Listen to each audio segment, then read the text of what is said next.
Salut les amis, aujourd'hui on est parti pour l'épisode numéro 850 de l'After Zap Image. On va débuter avec une présentation de l'appli numéro 1 en matière de football. Vous la connaissez, OneFootball.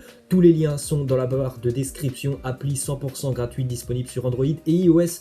Description rapide de l'appli. Regardez dès lors que vous arrivez sur l'application, vous avez déjà le prochain match de votre équipe favorite. Pour moi c'est le Borussia Dortmund. Vous pouvez aller évidemment sélectionner votre équipe favorite dans les paramètres. Vous avez aussi les principales informations de la journée, avec notamment le classement du Golden Boy 2020 qui est connu. Vous pouvez aller le découvrir sur OneFootball. C'est un joueur du Borussia Dortmund qui va remporter le Golden Boy 2020. Ensuite, vous pouvez glisser sur l'onglet match avec évidemment tous les matchs de la journée, que ce soit dans les plus gros championnats ou alors dans les championnats mineurs. Pour ceux qui sont intéressés aussi par des petites statistiques sur les paris sportifs, vous pouvez par exemple cliquer sur n'importe quel match. Moi j'ai pris l'exemple de Newcastle-Chelsea qui se joue à 13h30. Alors déjà vous pouvez donner votre pronostic et comparer un petit peu par rapport aux autres personnes qui ont donné leur pronostic sur l'appli. Et en plus, si vous glissez sur l'onglet fil de match, là vous allez découvrir énormément de statistiques autour de ce match, que ce soit sur Newcastle ou Chelsea. Donc c'est très intéressant pour ceux qui veulent parier. Et puis vous le connaissez aussi, c'est la meilleure appli tout simplement en période de mercato.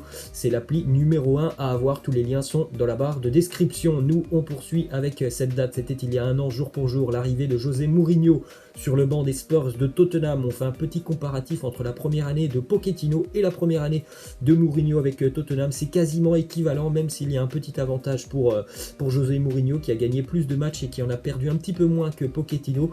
En revanche, ce qu'il faut se rappeler, c'est que Pochettino, certes, sa première année avait été plutôt moyenne avec les Spurs. Par contre, dès que la deuxième année avait débuté, là, il avait commencé à avoir de très bons résultats avec Tottenham. Et pendant quelques années, les très bons résultats se sont enchaînés avec les Spurs, qui étaient quasiment tous les ans deuxième ou troisième de Première Ligue et qui faisaient de bonnes choses en général en Ligue des Champions. Ensuite, on enchaîne avec le programme de ce week-end un petit peu partout en Europe. On a déjà eu une très belle affiche en Ligue 1 hier, on va en reparler évidemment.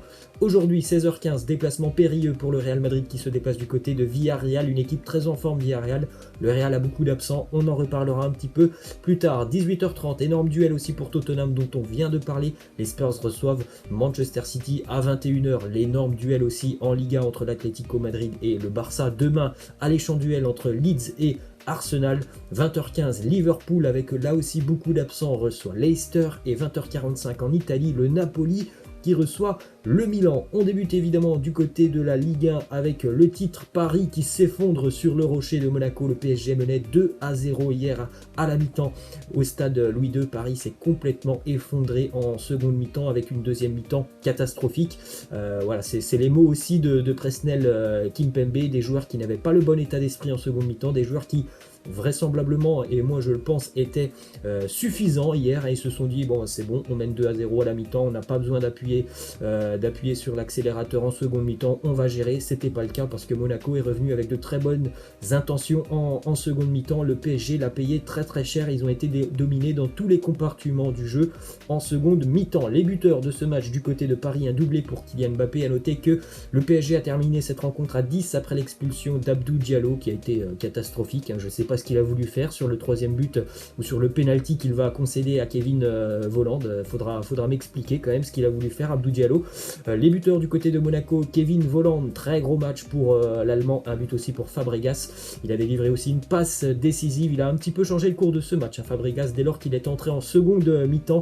Sa qualité technique, sa vision du jeu, ses passes qui cassent des lignes ont vraiment beaucoup apporté à l'AS Monaco hier. On a une déclaration d'ailleurs de Kevin Volland qui est très à l'aise en ce moment avec Monaco. Il nous dit Paris a couru après le ballon. Il est vrai que si vous regardez les statistiques de ce match, c'est une victoire totalement logique pour l'AS Monaco qui a fourni une énorme seconde mi-temps, et même en première mi-temps Monaco a su se créer des opportunités. Alors ils ont été battus en première mi-temps parce que Kylian Mbappé a bénéficié des nombreux espaces laissés par les défenseurs monégasques, mais sur l'ensemble du match, Monaco a sorti une belle prestation. Paris a couru après le ballon, c'est assez rare.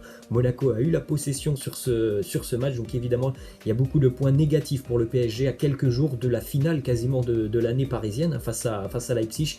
L'état d'esprit qui est mauvais, des joueurs qui individuellement ont failli tout simplement en seconde mi-temps. Vous regardez les deux premiers buts encaissés par le PSG hier, vous avez comme souvent malheureusement des joueurs du secteur offensif du PSG qui reviennent défendre en marchant, donc évidemment ça peut pas fonctionner, hein. Évidemment face à une équipe comme Monaco qui est l'une des bonnes équipes de Ligue 1, tu peux revenir défendre en marchant si tu joues face à Dijon. Si c'est face à Monaco, ça se complique, on l'a vu hier pour le PSG qui a été très très mauvais tout simplement en seconde mi-temps. Petite statistique sur le buteur parisien Kylian Mbappé, il a déjà inscrit 7 buts sur les 4 derniers matchs qu'il a joué face à l'AS Monaco, son ancienne équipe. C'est l'une de ses proies favorites, Monaco, juste après Dijon. D'ailleurs, Mbappé avait inscrit son 100e but avec le PSG hier, ce 100e but qui a été refusé pour un hors-jeu.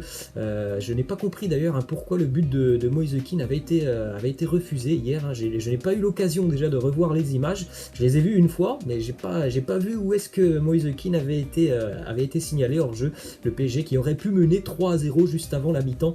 Il faut dire qu'entre la 35e et la 45e, les défenseurs monégasques étaient complètement à la rue. Petite statistique aussi sur le PSG, ce n'est que la deuxième fois sous l'ère qatari que Paris s'incline après avoir mené dans un match de 2 buts. La dernière fois c'était il y a 5 ans du côté de Bastia. Paris avait mené 2-0 dans ce match avant de perdre 4 buts à 2. Déclaration de Thomas Tuchel qui nous dit: en deuxième période on n'a pas eu la même concentration, on n'était pas assez sérieux, on n'a pas récupéré le ballon avec la même qualité et on n'a pas bien défendu, on a complètement arrêté de jouer, on n'a pas fait ce qui était nécessaire pour gagner, on est complètement responsable de cette défaite alors que le match était presque fini en notre faveur. C'est vrai que pour ceux qui ont vu le match, à 2-0 à la mi-temps, on s'est dit bon, ça va certainement se finir sur un 3 ou 4-0.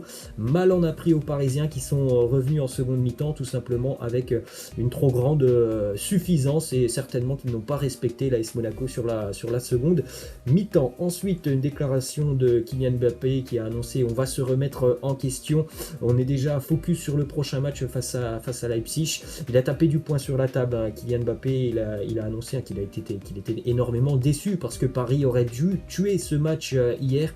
Paris n'aurait pas dû laisser à Monaco l'espoir de revenir dans ce match. Malheureusement, ce ne sont pas ce qu'ont fait les Parisiens en seconde mi-temps. Donc voilà, maintenant pour le PSG, il ne faudra pas tergiverser, hein. Le prochain match est tout simplement le plus important cette année pour le PSG à l'heure actuelle. Ce match face à Leipzig, c'est une véritable finale pour le Paris Saint-Germain. Autre résultat hier en Ligue 1, le Stade Rennais est battu à domicile par les Girondins de Bordeaux 1-0.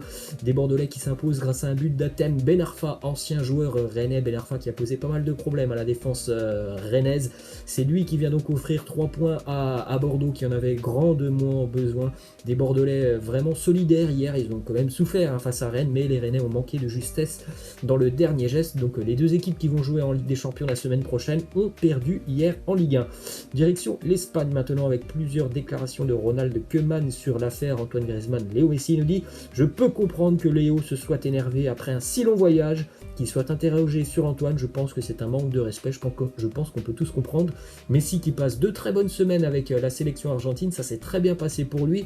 Il arrive à Barcelone à l'aéroport, première chose qu'on lui demande, qu'avez-vous pensé des déclarations de l'entourage d'Antoine Griezmann? On peut comprendre évidemment que Léo Messi soit un petit peu énervé juste après son arrivée. Ensuite, autre déclaration de Koeman qui nous dit: moi je n'ai pas vu de problème entre Messi et Griezmann, ni à l'entraînement, ni en match, ni dans le vestiaire. Ils commencent même à bien jouer ensemble. Donc pour l'effectif barcelonais, tout le monde le dit, il n'y a pas de problème entre Griezmann et Messi. C'est l'entourage de Griezmann et notamment l'un de ses oncles qui a fait part de ses impressions sur Griezmann du côté de Barcelone. Mais voilà, Griezmann, lui, il essaye de travailler dans de bonnes conditions avec Léo Messi. On poursuit avec les compos probables du choc ce soir en Liga entre l'Atlético et le Barça. Compos probables d'après le quotidien AS. Vous faites un petit arrêt sur image pour découvrir l'ensemble de ces compos du côté de Barcelone. On devrait donc retrouver Dembélé, Messi, Griezmann et Pedri sur le front de l'attaque, et du côté de l'Atlético, ça devrait être Andrés Correa et Joao Félix. Ensuite, une déclaration de Zinedine Zidane qui nous parle de Raphaël Varane. Depuis quelques jours, Manchester United a montré son intérêt pour l'international français. Déclaration de Zinedine Zidane qui nous dit: oui, Raphaël Varane est intransférable pour l'entraîneur que je suis. pour le club, pour les gens en général, ce n'est pas forcément que moi, il fait partie du Real Madrid, il est intransférable. Voilà, une déclaration qui a le mérite d'être claire. Ensuite, une autre info qui concerne un joueur du Real qui est touché par le Covid. Luka Jovic est positif à la Covid, annonce publiée par le Real Madrid. Mauvaise nouvelle pour Jovic qui avait montré de très belles choses très récemment avec la sélection serbe.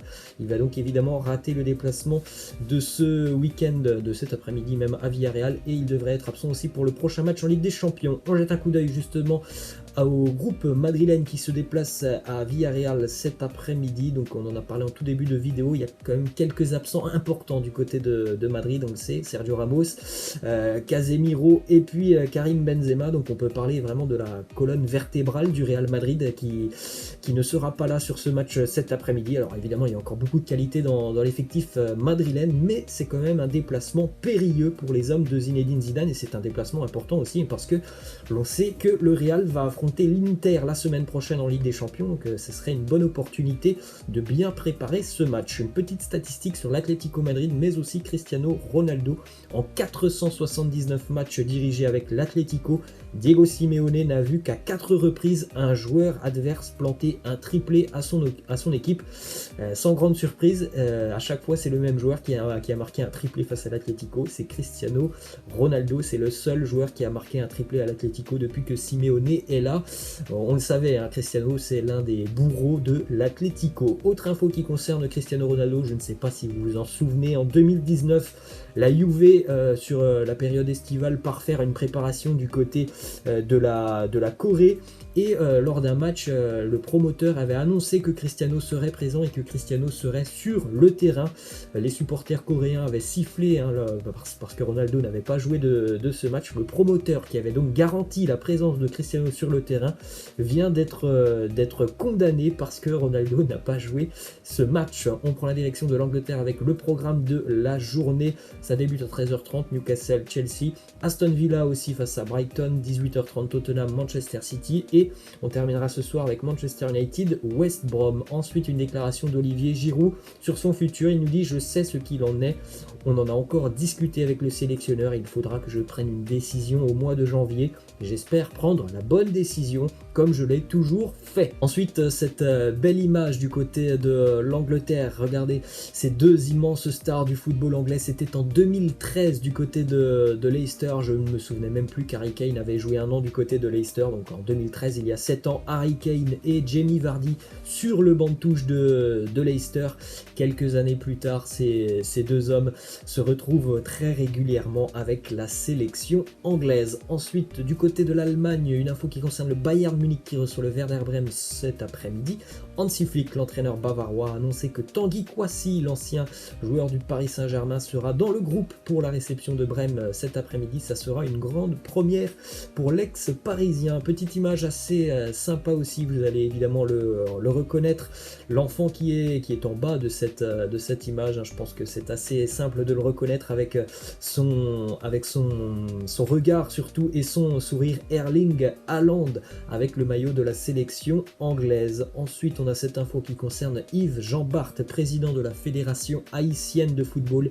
Il vient d'être banni à vie de toute activité footballistique par la FIFA, qui lui impose également une amende d'1 million de francs suisses. Il a abusé sexuellement de plusieurs joueuses, dont des mineurs. C'est vraiment dégueulasse. Yves Jean Bart, c'est l'équivalent de Noël Le Graët en France, hein, évidemment au niveau de la fédération. Ensuite, on va terminer les amis avec cette petite photo sympa de Saúl Ñíguez qui fête aujourd'hui son anniversaire, le joueur de l'Atlético Madrid qui va donc affronter le Barça ce soir. Il a déjà reçu sa PlayStation 5 pour son anniversaire. Laissez-moi en commentaire les amis si vous avez la PS5, si vous l'aviez précommandée, si vous l'avez reçue. Moi j'ai tenté de la voir jeudi parce que je n'avais pas eu de précommande. Je vais pas vous mentir, ça a été un échec pour moi. Voilà les amis, je vous laisse et je vous dis à la prochaine. Ciao.